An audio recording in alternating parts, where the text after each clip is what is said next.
अस्सलाम वालेकुम, मेरा नाम मोहम्मद हंसला तैयब है और आप सब देख रहे हैं वाइट न्यूज़।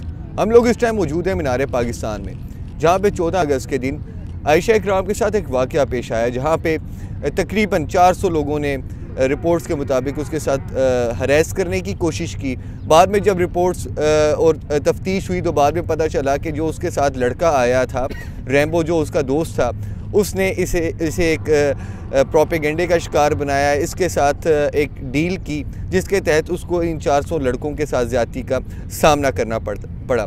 हमारे साथ मीनार पाकिस्तान में मौजूद कुछ लोग हैं, उनसे बात करते हैं और उनसे जानते हैं ऐसे वाक़यात पाकिस्तान में होने चाहिए या नहीं होने चाहिए। अस्सलाम वालेकुम। जी वालेकुम अस्सलाम।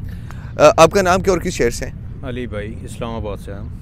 अच्छा सर, मुझे ये बताइएगा कि आपके सामने जैसे पूरे सोशल मीडिया पे देखा गया कि एक लड़की मीनार पाकिस्तान पे आती है, उसे 400 लोग हरेस करते हैं, तो आपको क्या लगता है ऐसे वाक़यात को किस तरीके से रोका जाता है और इस पे आपकी क्या राय है?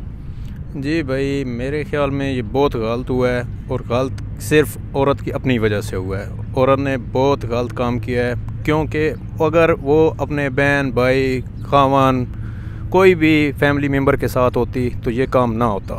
दोस्त था, फिर 14 अगस्त बेहिसाब रश, और जो जहान की वो पंजाबी वाली बात है कि छोरीट, इस तरह के माहौल में फिर कुछ दोस्त को उसका भी रोल था इसमें, जिसकी वजह से ये सब मसला उसके साथ पेश आया और ये नहीं होना चाहिए था, लेकिन ये उसकी अपनी गलती की वजह से हुआ है।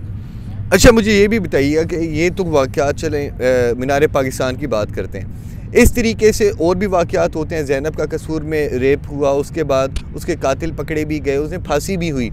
साहिवाल मोटरवे के ऊपर एक वाक़या पेश आया। आपको क्या लगता है कि इस तरीके से ऐसे वाक़यात को हुकूमत क्या करे कि ऐसे वाक़यात से रोका जाए? हुकूमत अपना अच्छा रोल अदा कर रही है, लेकिन इसमें और बेहतरी की गुंजाइश अगर है तो करनी चाहिए, ज़रूर करनी चाहिए। और घर के भाई बहन वालिदैन जो भी हैं, बेहतर है कि वो इसमें अपने बच्चों की साथ रहा करें। फजूल दोस्तपन ये वो ऐसा वैसे काम से सारा प्रेस करें तो बेहतर है। हालात आपके सामने है, दिन ब दिन माहौल बहुत ख़राब हो रहा है। अच्छा, मुझे ये बताएं कि एक तो ये वाक़या चले कसूर का हो गया और हमने मीनार पाकिस्तान का वाक़या डिस्कस कर लिया। इस तरीके से मर्दों का क्या रोल है? मर्दों में कहाँ पे मसाइल हैं कि जिनकी वजह से लड़कियाँ अनकम्फर्टेबल फ़ील करवाती हैं? आप उन मर्दों के बारे में क्या कहना चाहेंगे? भाई, ये आपके सामने बिल्कुल हालात आपके सामने चल रहे हैं। दिन ब दिन अयाशी बेहयाई ये कहाँ से आ रही है? ये सिर्फ टीवी से ही आ रही है ना। टीवी पे कंट्रोल अगर किया जाए, अपना आप इस्लामी मुल्क में रहते हैं, इस्लामी कल्चर लेके आएँ तो बेहतर होगा। दिन ब दिन अगर इंडिया चैनल चल रहे हैं, बाहर के चैनल चल रहे हैं, तो फिर ऐसा ही होना है। बेहतर है कि कंट्रोल करके अपने ईज़िली जो आसानी से और अच्छे चैनल चलाए जाएँ तो वो बेहतर होगा। और इसमें आप टिकटॉक का क्या किरदार है? क्योंकि टिकटॉक सुनने में आता है कभी पीटीओ से बैन करता है, कभी अनबैन करता है। पीटीए कहता है कि ये पाकिस्तान के अंदर इंतशार फैला रहा है, फहाशी कल्चर प्रमोट कर रहा है। तो टिकटॉक के बारे में आप क्या कहना चाहेंगे? टिकटॉक भाई इस वक्त बहुत गलती पे जा रहा है, बहुत काम गलत कर रहा है। लेकिन एक ये आपके हिसाब में जो भी इसको आप समझ सकते हैं, उसे ईज़िली लेके आएँ और अपना जो है वो टैलेंट सामने लेके आएँ। ये बेहयाई, ये शोशापन, ये क्या है? ये फजूल काम है। बेहतर है आप इस्लामी मुल्क में रहते हैं, वही काम करें। अब हमारे साथ एक और नौजवान मौजूद हैं, उनसे बात करते हैं। अस्सलाम वालेकुम। वालेकुम अस्सलाम। आपका नाम क्या और आप कहाँ से आए हैं? मेरा नाम मोहम्मद अली और मैं सरगोदा से आया हूँ। अच्छा, मुझे ये बताइएगा कि आपको जैसे पता है कि आयशा इकराम का मीनार पाकिस्तान में वाक़या पेश आया, 400 लोगों ने उसके साथ हरेसमेंट करने की कोशिश की और बाद में जब तफ्तीश हुई तो पता चला जो उसका बॉयफ्रेंड था रैम्बो, उसी की वजह से उसे इस तज़लील का सामना करना पड़ा। तो आप क्या कहते हैं कि ऐसे वाक़यात को कैसे रोका जा सकता है?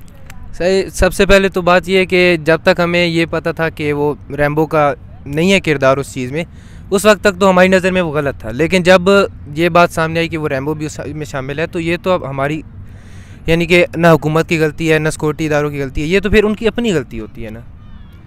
तो इस वजह से यही है कि बेहतर से बेहतर होना चाहिए, पाबंदी लगानी चाहिए पब्लिक पॉइंट पे इस तरह के कामों के लिए। मेरे तो यही कहना है। अच्छा, इसमें मुझे ये भी बताइएगा कि एक तो चले आप कह सकते हैं कि रैम्बो का मसला हो गया, अगर फॉर एग्ज़ाम्पल ये असल में इस तरीके का वाक़या पेश आता और 400 लोग उसके साथ कर रहे होते ऐसा सिस्टम और उसे हरेस करने की कोशिश करते, तो उसके ऊपर आपका क्या पॉइंट ऑफ व्यू था?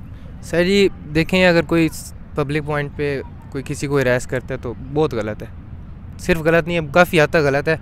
तो एक ही इनकी सज़ा है कि सरेआम सज़ा दी जाए, तब जाकर इस काम को रोका जा सकता है। और दूसरा, पाकिस्तान में रेप के केसेस भी अक्सर सामने आते हैं। ज़ैनब का देखने छोटी बच्चियों के साथ होता है, कुछ बाप अपने बच्चियों के साथ कर रहे होते हैं ज़्यादतियाँ, कई सालों तक करते हैं। तो आप हुकूमत को क्या कहना चाहेंगे कि कैसे रेप कल्चर, हरेसमेंट कल्चर को रोका जाए? मैं वही बात करूँगा कि सरेआम सज़ा दी जाए, सख्त से सख्त सज़ा दी जाए।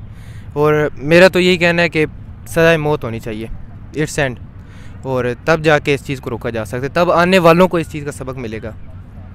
और आखिरी सवाल ये है कि आपकी नज़र में औरत मार्च जो इस्लामाबाद में, कराची में, लाहौर में 8 मार्च को होती है, उसके बारे में आप क्या कहना चाहेंगे? सर अगर औरत अपने हक़ के लिए लड़ती है, अपने हक़ के लिए बात करती है तो वो गलत नहीं है, ठीक है। हमारा इस्लाम भी हमें इस चीज़ की इजाज़त देता है, हर किसी को अपनी राय देने का हक़ है, तो वो गलत नहीं है सर जी।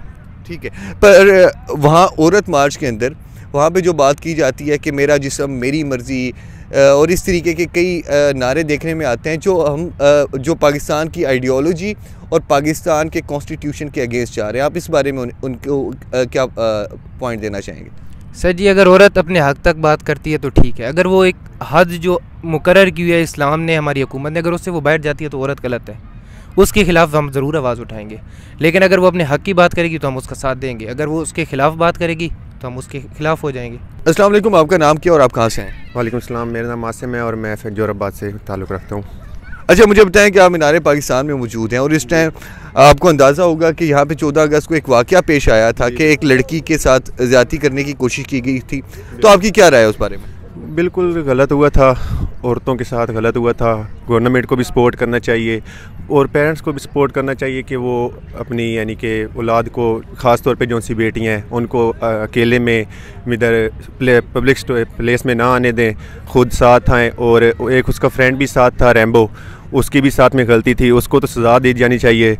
और मेरी यही राय है कि गर्ल्स को सपोर्ट करना चाहिए, गवर्नमेंट को भी सपोर्ट करना चाहिए, उनकी सिक्योरिटी का इंतजाम करने चाहिए। अच्छा, मुझे ये बताइएगा कि एक तो ये आयशा इकराम वाला केस हो गया, इस तरीके से रेप के केसेस भी हमारे सामने आते हैं, तो आप क्या कहना चाहेंगे? रेप के केसेस पाकिस्तान में अब तकरीबन हर आए दिन ही आ रहे हैं। इसमें बस वही है कि वालिदैन को काफ़ी हद तक अपनी औलाद के ऊपर कंट्रोल करना चाहिए। जब तक वालिदैन नहीं कंट्रोल करेंगे तब तक ये यानी कि हालात काफ़ी ख़राब होते जाएंगे। लड़कियों के बहुत ज़्यादा केसेस आ रहे हैं और साथ उन लड़के भी होते हैं उनके साथ काफ़ी, लेकिन बस यही है कि लड़कियों को कंट्रोल करना चाहिए और वालिदैन को भी उनकी मदद करनी चाहिए, गवर्नमेंट को भी सपोर्ट करना चाहिए। गवर्नमेंट के भी कुछ कानून होने चाहिए जिसकी वजह से भाई ये केसेस में थोड़ी सी ना कमी आ सके, लेकिन इस वक्त बहुत ज़्यादा हालात ख़राब जा रहे हैं।